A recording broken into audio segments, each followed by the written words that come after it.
Sapakan na! Sage Mode Mitsuki laban kay Boruto. Mitsuki galit na galit, gustong manakit. Boruto gumamit ng lightning release, purple electricity. Dalawang nakakabwisit na matanda na tropa ni Danzo buhay pa. Shikamaru hindi pa pala isang ganap na Hokage. Ilan nga lang yan sa mga nag-iinit na kaganapan dito sa chapter 6 ng Boruto 2 Blue Vortex. So tara, umpisahan na natin. Bali nga kung makatandaan nyo doon sa last chapter o last panel ng chapter 5, doon nga nagpakita si Boruto kay Sarada at Sumire. At biglang yumakap itong si Sarada kay Boruto. At ang kasunod nga sa panel na yan, dito na nga sa chapter 6, ang first panel dito ay pinapakita ay itong si Shikamaru at itong dalawang matanda na mukhang sila nga is yung sa Konoha Council na siya nga tropa ni Danzo. So kung matatandaan nyo guys, sila yon, silang dalawa yon. Ang pangalan nga nila ay itong si Koharu Utatane at Homura Mitokado. So sila nga rin yung dalawang nakabwisit na matanda na tropa ni Danzo. Ngayon mas mabubwisit pa tayo sa pangyayari dito dahil nga ang nais ng dalawang matandang to ay patumbahin na daw si Boruto, which is ayaw nga sana ni Shikamaru. Dahil nga kung mabasahin natin dito guys sa page 2, sinasabi dyan ng dalawang matanda,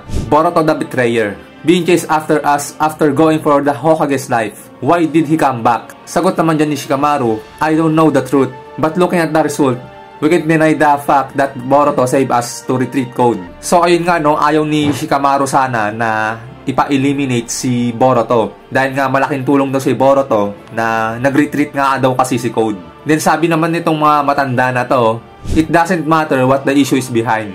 Listen, you must eliminate Boruto. It's a problem about the trust to the Hidden Leaf, especially the attempt to assassinate Uzumaki Kawaki. Then dyan guys, sumagot na lang si Shikamaru na mukhang wala siyang nagawa. I understand it, then excuse me. At kasunod nga dyan sa Hokage's office, ay dyan nga pumunta si Ino na may daladalang document. At dyan nga tinatanong niya si Shikamaru na para saan ba daw niya gagamitin ito. Kasi nga itong mga document ay isang old records. Kumbaga old mission records. Pero ang sagot sa kanya ni Shikamaru dyan ay, thanks Ino, you can go.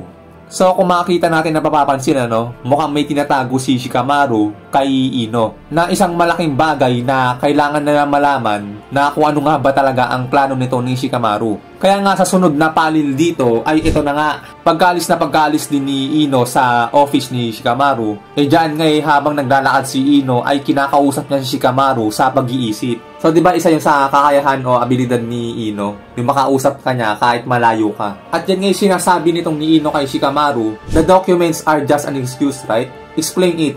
What are you really seeking for? Sagot naman dyan ni Shikamaru, I don't want to be heard from detection team. Also Ada and Kawaki and Amado. Listen, don't share this communication to anyone. So yun nga mga boy, based sa nakakita natin ngayon, mukhang maselan o napakaselan na impormasyon yung tinatago ngayon ni Shikamaru na napasabi na nga siya na wag itong ibahagi sa kahit kanino man. So mukhang mabigat talaga to mga boy, itong old mission records. Ano ba ang maitutulong nito sa nagaganap na pangyayari ngayon? Pero dyan nga ay sumagot si Ino patungkol sa sinabi ni Shikamaru na wag nga itong sabihin sa kahit kanino man. Sinabi ni Ino dito na, sorry, but it will depend on the topic. First of all, communication without records are against the rules. So mukhang bawal nga talaga yan sa rules nila na yung nag-uusap sila ng walang mga records. Ngayon sabi naman dito ni Shikamaru, Ino, it's about the safety of our Konoha. If you can follow, then the conversation is over. I can't rely on anyone other than you.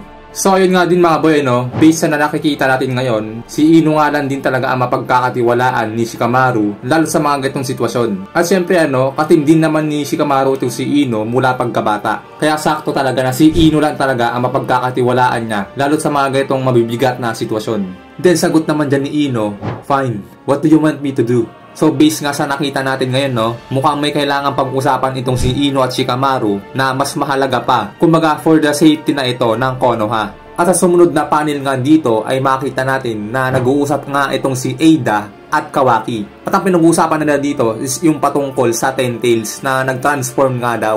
Nandiyan ngayon nagtataka si Ada na paano nga ba daw nangyari yun. At dyan ngayon napag-usapan din nila na di ba nga daw si Code ang may hawak nun o kumokontrol dun. Bakit nga daw nangyari ang bagay na yon? Kasi nga napag-usapan din nila dyan na napatakbo nga si Code na kung saang lugar. Kumbaga retreat boy. Ito guys, sinasabi dito, Code run away to someone else. It's already on a level that he can't handle. So tama naman yun mga sir, no? Sa lakas ka ng mga nilalang na ito, itong mga Shinju Gods, imbis na si Code ang kokontrol sa mga to, bumaliktad nga. Sa sobrang lakas, hindi niya na makontrol ang mga nilalang na ito. Kaya dagger out na lang talaga ang nagawa ni Code dito. So ayun nga mga boy, sinabi ni Ada dito kay Kawaki, isa pa nga daw sa magiging target ng Shinju Gods ay itong si Uzumaki Naruto. So ngayon, dahil nalaman ni Kawaki na magiging target ng Shinju Gods itong si Naruto Uzumaki, alam na natin ang mangyayari guys. Bakbakan talaga to. So matapos nga sabihin ni Ada kay Kawaki ang bagay na yon, tinanong nga ni Kawaki dito na ano ba daw? Ano pa? Para saan pa? Ano daw purpose na kung bakit titiradahin nila o itutumba nila si Lord 7? Pero sa sunod na panel dito mga boy, isang sagot dito ni Kawaki sa bagay na yan. Wala daw siyang pakialam kung sino yung mga nilalang na gustong itumba si Lord 7. Basta nasa pangangalaga niya na daw ang ikapitong Hokage. Kung sino man daw gustong humarang o gumiba, wala siyang pakialam. Wala rin naman daw magbabago dahil matatalo niya rin naman ang mga nilalang na yon. So mukhang sagupaan talaga to mga boy. Then jump tayo sa next panel ay ito na nga sila Boruto, Sumire at Sarada. So basically isa sa mga usapan dyan, mga kamustaan, mga ganon, na mabuti naman okay lang daw itong si Boruto, sabi ni Sarada. Ganyan din sabi ni Sumire. Ngayon nga nagkalala din sila kay Boruto dahil nga 3 taon siyang nawala. Pero dito sa susunod na panel guys, heto na. Sasabihin na nga ni Boruto ang patungkol sa nangyari kay Sasuke. Sasabihin niya na kay Sarada. So sinabi nga ni Boruto dito kay Sarada, I came here about my master to tell you about Sasuke. What happened to my papa? Sabi ni Sarada. Sabi naman ni Boruto, my master was absorbed into 10 days. So wait mga sir, anong magiging reaksyon ni Sarada dito? Pero habang nag-uusap nga sila dyan, sinabi rin pala ni Boruto na may kakayang siyang itago ang kanyang chakra. Pero may isang tao daw na kayang i-feel o ma-detect yung kanyang chakra. Yun nga ay si Kawaki. Kaya nga sa next panel dito ay pinapakita itong si Kawaki at Mitsuki. Sinasabi nga dyan ni Kawaki na nararamdaman niya daw.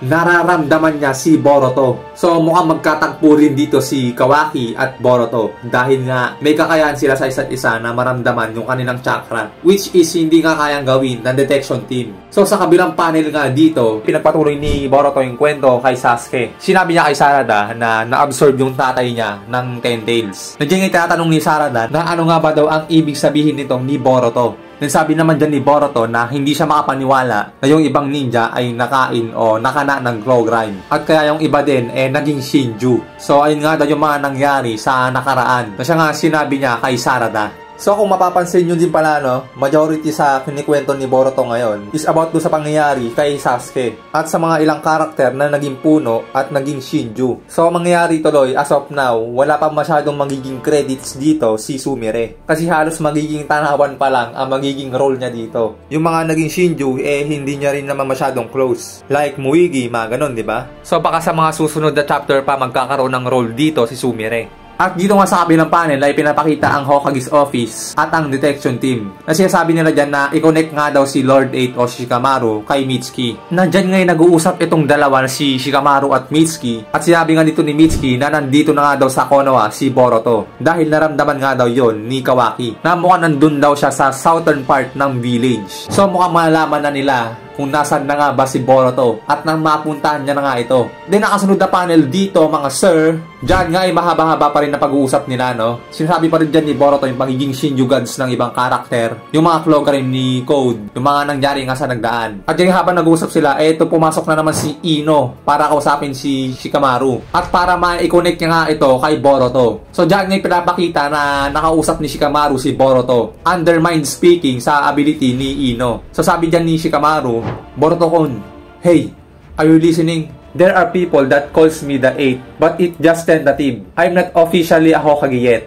So, hindi pa pala Hokage si Shikamaru, Kumbaga, fake news pa lang yun dahil hindi pa nga official. Then, sunod dyan, sinasabi dito, sinabi ni Boruto na hindi naman patungkol sa pagiging Hokage ni Shikamaru ang tinutukoy niya. Kumbaga, paano nga ba daw mapagtitiwalaan ni Boruto itong kausap niya ngayon? Then, sagot naman sa kanya ni Shikamaru, dalian mo. Umalis ka na sa lugar na yan dahil may paparating sa'yo ngayon. So dito ngayon mga boy, based sa nakita natin, rush na talaga to. Pinapalis na ni Shikamaru si Boruto sa lugar na yan dahil nga na-trace na siya ni Mitsuki. Kaya ang kasunod na panel dito ay heto na nga.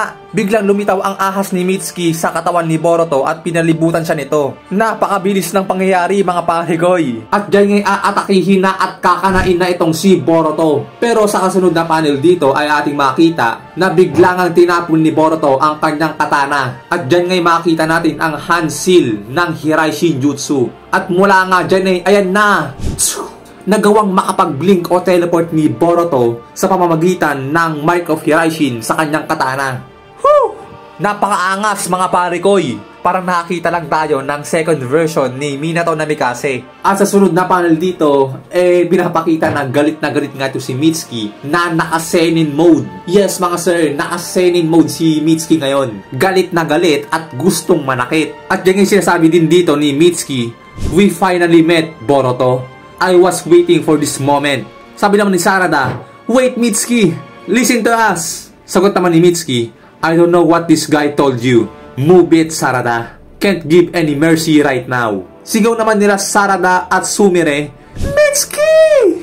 At sa bagay rin yan, dyan na nga gumamit si Boruto ng lightning release, purple electricity, na siya natin nakita rin na ginamit ng kanyang teacher na si Sasuke. At dyan ngayon umatake na ito si Mitsuki gamit ang kanyang hidden shadow snake hands. Pero pinagwawasi-wasiwas lang ito ni Boruto mga boy. At dyan ngayon bigla ring tumanon si Boruto sa itaas na makita rin natin na napakaraming ahas. At nang makalayo na nga si Boruto at nang mapunta siya sa isang gubat, kung makita natin dito guys sa loob ng suot ni Boruto ay may isang ahas na mukhang ito ay galing nga kay Mitsuki nang inatake na siya neto kanina. Kaya sa bagay din yan, kung makita natin dito sa next panel, paparating na nga din si Mitsuki dahil nga mukhang nasundan siya neto gamit ang ahas na iniwan kay Boruto. Ayun na nga si Mitsuki mga sir, papasugod na kay Boruto. Sapakan to mga boy. Mukhang bakbakan talaga ang mangyayari dahil mapipilitan si Boruto na labanan itong si Mitsuki. At yun nga mga pare ko, ang mga pangyaring naganap sa Chapter 6 ng Boruto 2 Blue Vortex. Kung nagustuhan nyo ang video natin ito ay pa-like na rin guys at huwag nyo kalimutan na mag-subscribe sa ating channel. Maraming salamat, hanggang dito, sana'y nag-enjoy kayo. Tayo'y nagpapaalam.